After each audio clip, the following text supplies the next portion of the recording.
Здравейте от нас, аз съм Драго. Аз съм Пепи. Предаваме от Бандаришка поляна, част от летния ни лагер на село Елешница. Освен с плуване, се опитваме да разнообразим програмата и с много други забавления.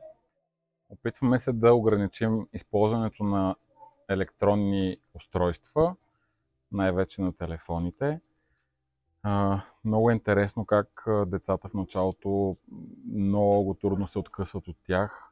Почти е невъзможно. Вече трети ден сме тук и родители ни пишат, ако може да подсетим децата да си заредат телефоните, защото искат да се чуят с тях, което е показателно дали...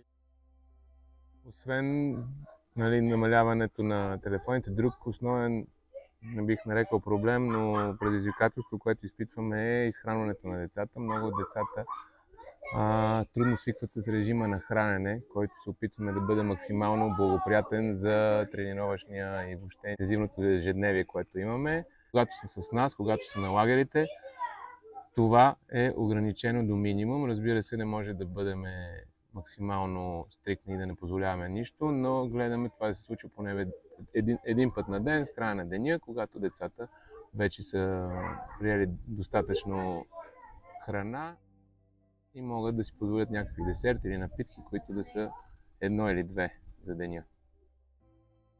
Много децата вече забравят дори да се обаждат, както каза Пепи.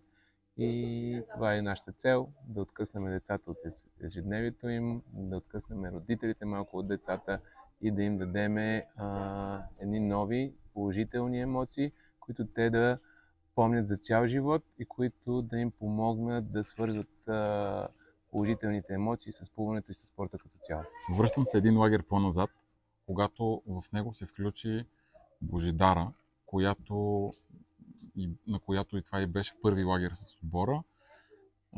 Беше много плаха в началото, впоследствие много добре си прекара, включи се успешно във всички тренировки и най-интересното се случи след края на лагера, когато една-две седмици след това майка ѝ, водейки на плуване, ни сподели, че тя много се е мотивирала, започнала да си следи храненето след лекциите, които проведохме с децата на тема хранене и здравословен живот.